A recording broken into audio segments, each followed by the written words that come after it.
أشهد أن لا إله إلا الله وحده لا شريك له وأشهد أن محمدا عبده ورسوله أما بعد فأعوذ بالله من الشيطان الرجيم بسم الله الرحمن الرحيم الحمد لله رب العالمين الرحمن الرحيم مالك يوم الدين إياك نعبد وإياك نستعين اهدنا الصراط المستقيم صراط الذين أنعمت عليهم غير المغضوب عليهم ولا الضالين. Свързани от живота на обещания Месия, Хазрат Мирза Гулам Ахмад алейхиссалам, както и от Хазрат Мухаммад салалаху алейхи вассалам, относно това как той твърдо е стоял на истината в всяко едно отношение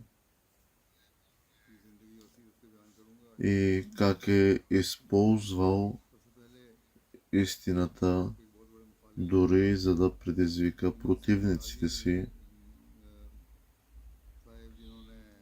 Неговият отговор на това, че е наречен един лъжец,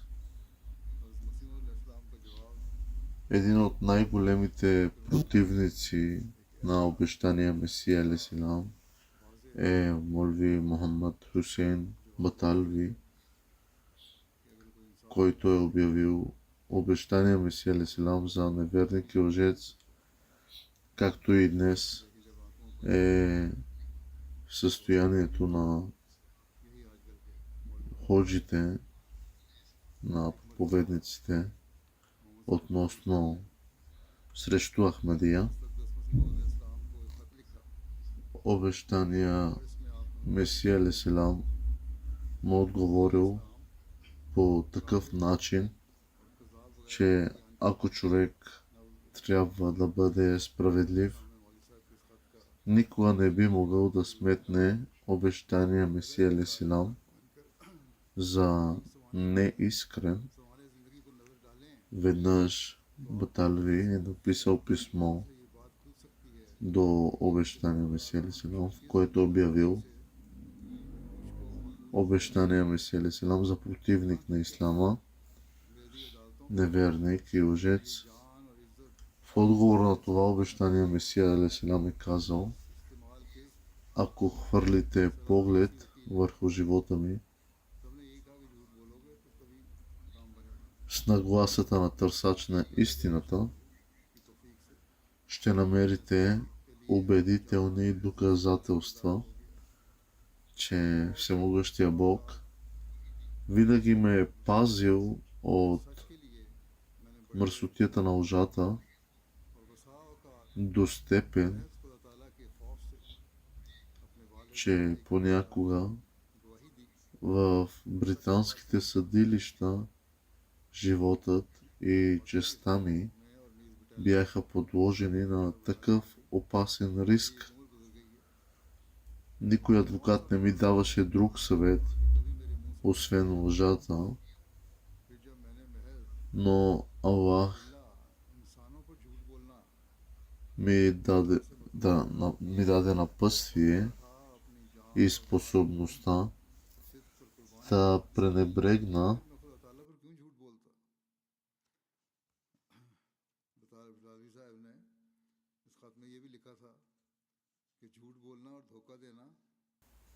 живота и честта си в името на истината. Често понасях големи загуби в разходи относно делата само заради истината. И много пъти съм депозирал срещу интереси на баща си и брат си, просто от страх от Бог. Не съм изоставял истината. Живял съм цял живот в това село, а също и в Батала, но кой може да докаже, че някога от устата ми е била изречена лъжа? И така, когато съм се въздържал да лъжа за хората от самото начало, само заради Аллах, и многократно съм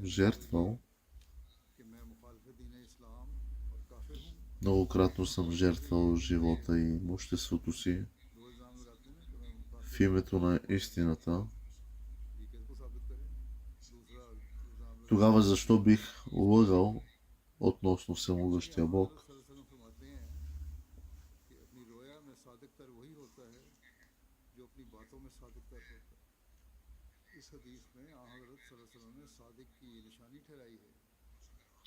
Обещания Месия алейхи селам е написал още, че Шейх Сахиб, всеки, който е богобоязлив и е с чист произход, не би посмял да обвини брат си в каквото и да е прегрешение и неверие, без да е проучил напълно. Но ако той би отправил подобно обвинение, би предоставил толкова съвършени доказателства за него, че да просветли онези, които го наблюдават. И така, ако притежавате и двете горе споменати качества, заклевам ви и призовавам в името на Всемогъщия Бог, който е Господът на славата, призоваването на чиято клетва предизвика обмислен отговор дори от светия пророк салалаху алейхи васелам. Върху него да докажете, че притежавам тези два вида злини в себе си, които според вас притежавам. Че първо, че съм враждебен към религията на Ислама и съм кафир, и второ, че съм склонен да лъжа.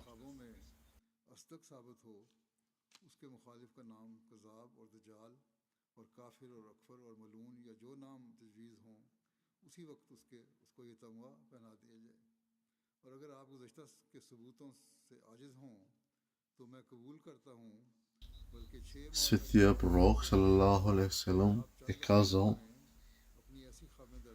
най-истински са сънищата на този, който е най-истинен във всичко, което казва. В този хадис светия пророк салалаху алейхи васелам е определил това като знак за истината трябва да доминира в сънищата им. Току-що заявихте, че вярвате в светия пророк салалаху алейхи васелам. Така че ако не сте казали това от лицемерие, а наистина искрено вярвате в светия пророк салалаху алейхи васелам, знаейки, че светия пророк салалаху алейхи васелам е истинен в думите си, тогава елате, нека се разгледаме един друг въз основа на този стандарт и да видим кой е доказан като истинен и кой е вродено склонен да лъже. По подобен начин Аллах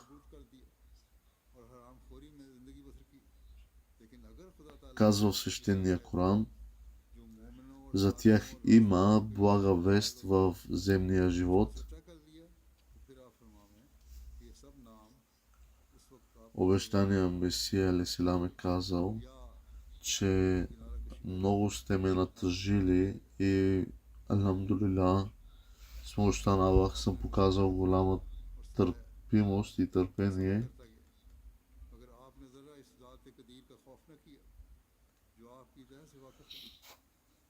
Това означава, че е специално качество на вярващите, че в сравнение с другите, мечтите им се оказват верни. Вие също току-що заявихте, че и вие вярвате в свещения Коран и много добре. Нека да проверим и от гледна точка на свещения Коран, който притежава белега на вярващ. Точно, както съм споменал, че точно това означава, че е специално качество на вярващите, че в сравнение с другите, мечтите им се оказват наистина достоверни. И вие също току-що заявихте, че и вие вярвате в свещения Коран. Много добре, нека да проверим и от гледна точка на свещения Коран, който притежава белега на вярващ. И двете проверки могат да се проведат последния начин в Батала. Лахор и Амритсар може да се проведе събиране, на което да присъстват свидетели на сънищата и на двете страни.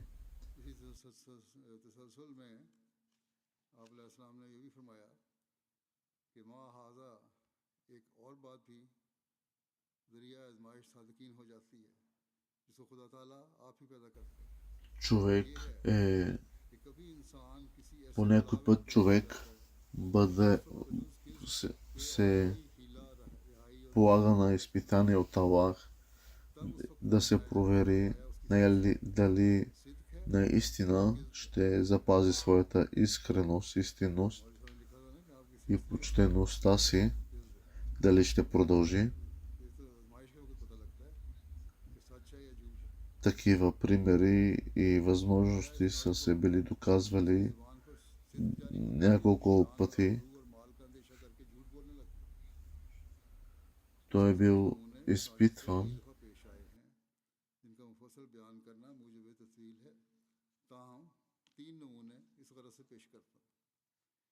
Аллах е доказал неговата достоверност.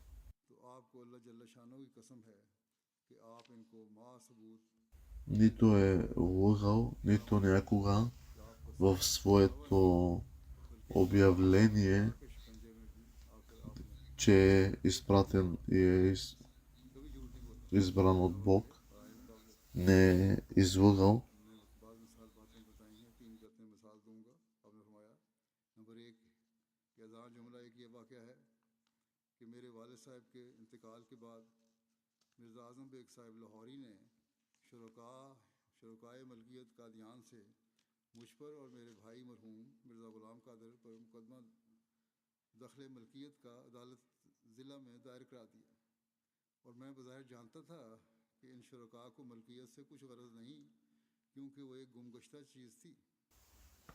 В Лахор или Амритсар може да се проведе събиране, на което да присъстват свидетели на сънища и на двете страни, и тогава, който от нас двамата се окаже най-верен в сънищата си, въз основа на убедителни доказателства, неговият опонент веднага ще бъде удостоен с медал, с епитетите на казаб, т.е. на лъжец, измамник и кафир невярващ, и акфар, т.е. най-великият от невярващите, или проклетник, каквито и да е имена, които се сметнат за подходящи, и ако не сте в състояние да докажете истинността на миналите си сънища, аз се съгласявам и ви позволявам до 6 месеца да публикувате в няколко вестника такива ваши сънища, които могат да съдържат новини за невидимото. Но що се отнася до мен, аз не само ще предоставя доказателства от сънищата си от миналото, но и ако е рекал Бог, ще публикувам настоящите си сънища, противоречащи на вашите. И както ти твърдиш,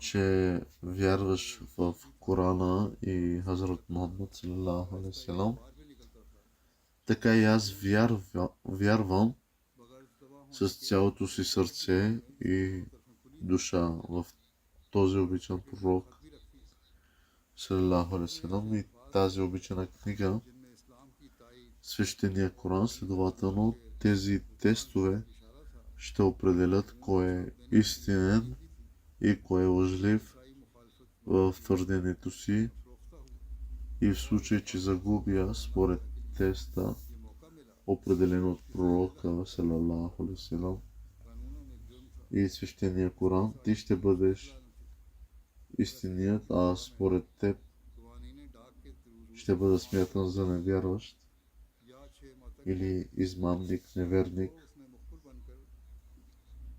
И нещо повече, в този случай всички твои съмнения ще станат верни и оправдани, а именно, че съм измамил хората чрез Брахин Ахмадия, измамил съм ги с парите им, като съм им давал обещания за приемане на молитви и съм живял с нечестно придобито богатство.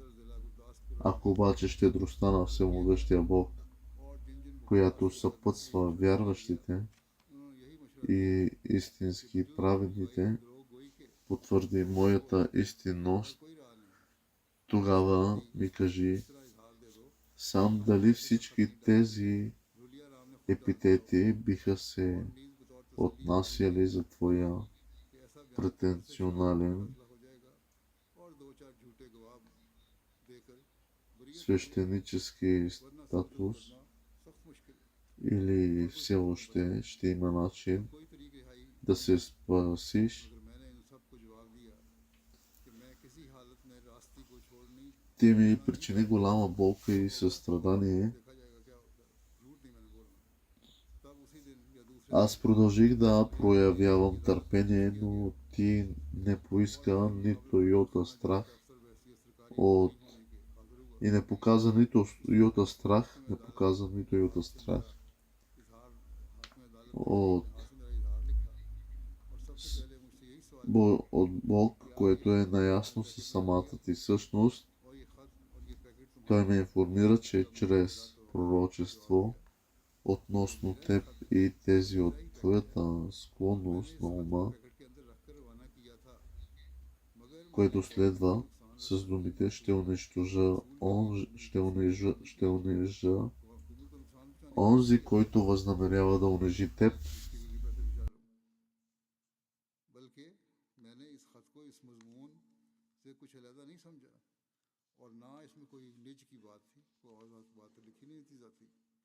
इस बात को सुनते ही खुदा ताला ने उस अंग्रेज़ के दिल को मेरी तरफ फेर दिया। वो जज अंग्रेज़ था और मेरे मुकाबले पर अफसर डाकखाना जात ने बहुत शोर मचाया और लंबी लंबी तकरीरें अंग्रेज़ी में की, जिनको मैं नहीं समझता था, मगर इस कदर मैं समझता था कि हर एक तकरीर के बाद जो दलीलें वो देता था, उसके बाद Затова бъдете напълно уверени, че е близо времето,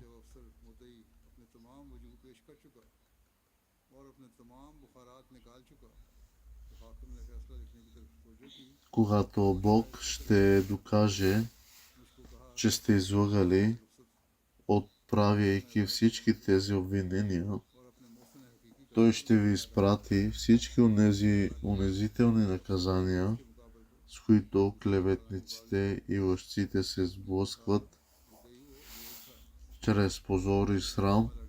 Вие твърдите, че изповядвате вяра в Корана и пророка, салалаху селам. И така, ако сте верни в това си твърдение, елате на бойното поле за изпитание, за да може всемогъщия Бог самият да отсъди между вас и мен и за да бъде опозорен този, който е лъжец и даджал. Как да проверим истинността на човек? Обещания Месия Алейхиссалам е написал, че има и още нещо, чрез което могат да бъдат изпитвани истинните и което самият всемогъщ Бог създава, а именно, че понякога човек е замесен в такова бедствие, от което не вижда никакъв начин за измъкване или успех, освен ако не кажа лъжа. Именно в такъв момент той бива изпитван дали в природата му има истина или лъжа и дали в такъв деликатен момент езикът му изрича думата на истината или дали, страхувайки се за живота, честта и богатството си, започва да изрича лъжа. Моето смирено аз е трябвало да се сблъска с много подобни преживявания, чието подробности само ще удължат този разказ.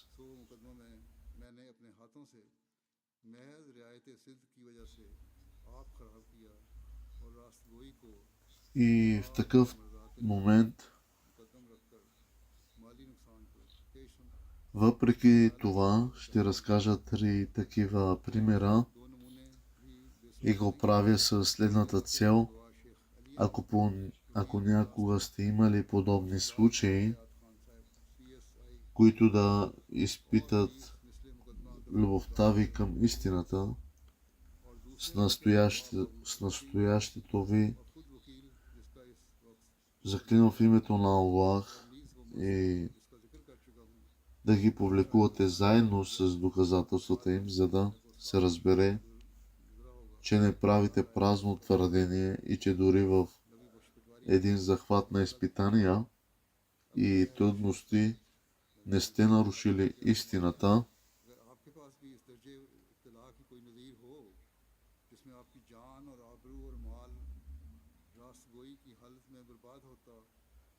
Едно от тях е, че след смъртта на баща ми, брат ми, покойният Мирза Голям Кадир, и аз бяхме съдени в окръжния съд от съсобствениците на името на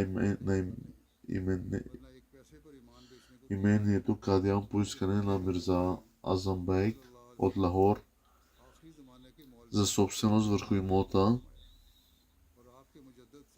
Знаех, че тези съсобственици очевидно нямат нищо общо с собствеността върху имота, но тъй като той е бил загубен за семейството и е престанал да съществува по време на сиките, в опит да го възстанови заедно с другите имоти, баща ми сам е понесъл разходи и загуби от приблизително 8000 рупии, от които тези хора не са споделили дори и стотинка. В хода на това съдебно дело, молейки се за успех на делото, получих откровение. Ще приема всичките ви молитви, но не и по въпроса за вашите обезпечения.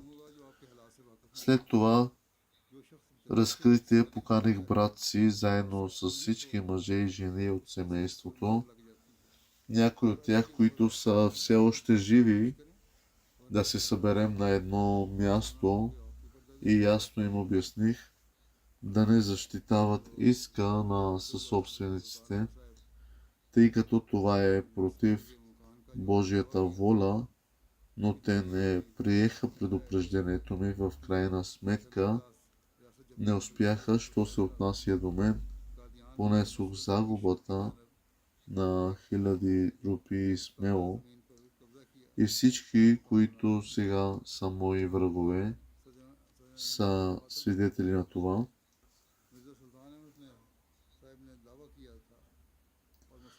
Тъй като всички дела на имота бяха в ръцете на брат ми, го съветвах отново и отново, но той отказа и в крайна сметка понесе загубата.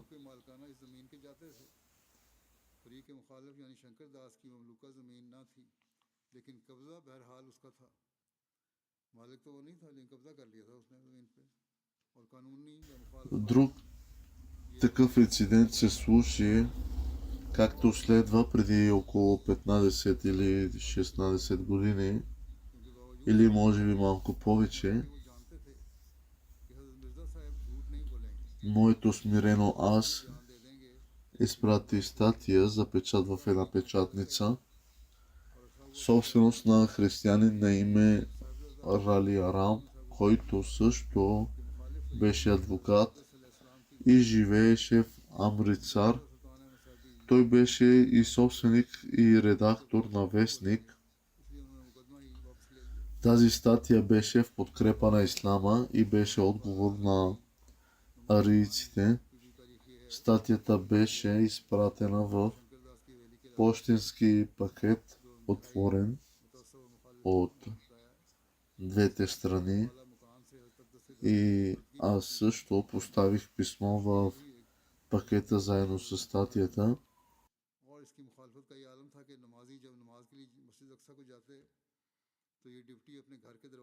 Статията беше изпратена в пощенски пакет, отворен от двете страни. И аз също поставих писмо в пакета заедно с статията, тъй като това писмо съдържаше твърдения в подкрепа на ислама и в опровержение на други вероизповедания, и настояваше статията да бъде отпечатана. Християнинът редактор се разстрои поради религиозни различия и съвсем случайно той получи тази възможност да отправи враждебна атака, защото поставянето на такова отделно писмо в пощенски пакет беше престъпление по закона, за което моето смирено аз изобщо не знаех. Такова престъпление се наказваше по пощенските закони с глоба до 500 рупии или лишаване от свобода до 6 месеца. Съответно той стана информатор и накара пощенските власти да заведат дело срещу мен. Още преди да получа уведомление за този случай, Аллах ми показа във видение, че адвокатът Ралия Рам ми е изпратил змия, за да бъда ухапан от нея, но аз изпържих змията, както се пържи риба, и му я изпратих обратно.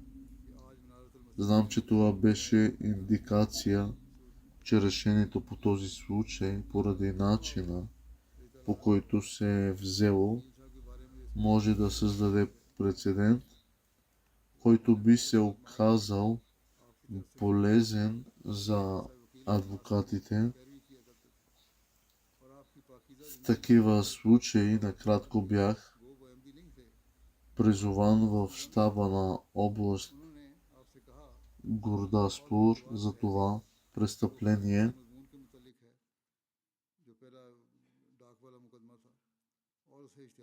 हिस्सा ही कहा जा सकता है। डाक वाले मुकदमे की तफसील बयान कर रहे हैं मुस्लिम कहते हैं За това इतिहार का हिस्सा ही престъпление и всички адвокати, ये कह सकते हैं с които се консултирах по случая, ме посъветваха, че няма друг начин, освен да използвам лъжа, и ме посъветваха да направя изявление, че не съм сложил писмото в пакета и че самият Рали Арам може да е сложил писмото в пакета. Освен това, адвокатите ми казаха като уверение, че като дам такова изявление, делото ще бъде решено от свидетели и че ще бъда оправдан, ако представя двама лъжесвидетели. Освен това, случаят беше много труден и нямаше надежда за моето избавление, но аз казах на всички, че не искам да се откажа от истината при никакви обстоятелства, така че нека каквото и да се случи, да се случи. И така още същия ден или на следващия бях изправен пред съда на английски магистрат и началникът на пощенските служби се яви като ищец от името на правителството срещу мен. Магистратът на съда записа показанията ми собственоръчно и преди всичко друго ми зададе следния въпрос. Сложихте ли това писмо в пакета и това писмо и този пакет ваши ли са? Отговорих без никакво злонамерено намерение да причиня загуба на приходи на правителството. Не смятах писмото за отделно и отделно от предмета.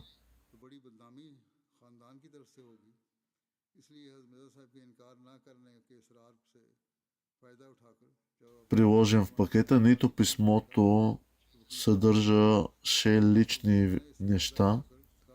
Веднага след като чу това изявление, Аллах склони сърцето на този магистрат в моя полза.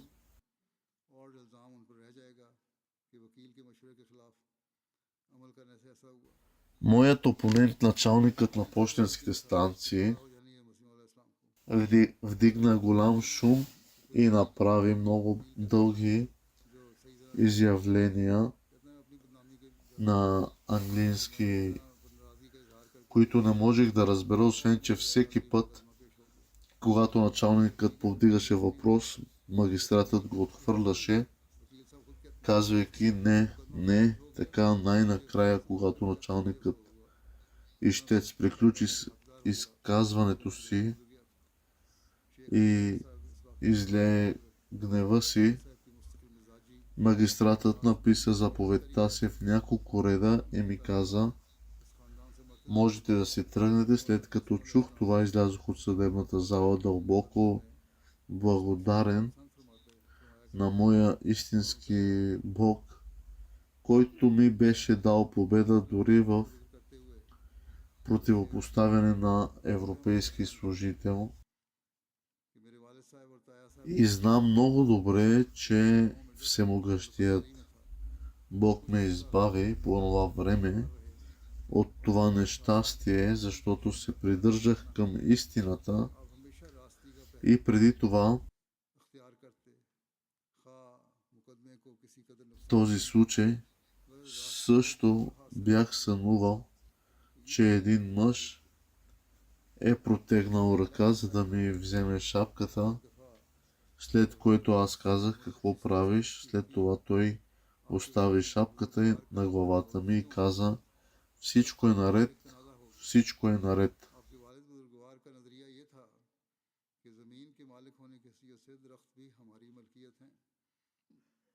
Един друг такъв инцидент се случи както следва. Синът ми, Султан Ахмад, заведе дело срещу индус за разрушаване на сграда която последният беше построил върху земя, принадлежаща на нашето семейство. В исковата молба беше посочен не точно факт и доказателството за това правеше делото подлежащо на прекратяване, като в този случай не само Султан Ахмад, но и аз щяхме да понесем загуба на права и собственост. Ответникът, възползвайки се от възможността, ме посочи като свидетел. Отидох в Баталя и отседнах в резиденция на Бабу Фате Дин, заместник пощенски началник, която се намираше близо до съдилищата в Баталя. Делото беше в съда на индуския съдия, чието име вече не помня, но който беше куц на единия крак. Адвокатът на Султан Ахмад дойде при мен и каза: делото ще бъде разгледано. Какво изявление ще направите? Казах, че изявлението ми ще бъде в съответствие с фактите и истината, след което той каза: тогава няма нужда да ходите, аз самият ще отида да оттегля делото. И така аз сам съсипах това дело със собствените си ръце, само заради истината. Предпочетох истината да спечеля Божието благоволение, което не ме интересуваше като материална загуба.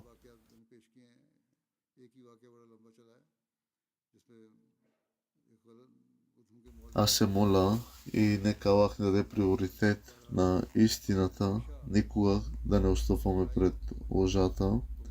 Той, както обещание си Селам е предал същите принципи на своите сподвижници, и се моля Аллах да ни даде възможност на всеки да прави такава истинност, отличителен белег на своя характер и приемането на обещания Месия. Амин.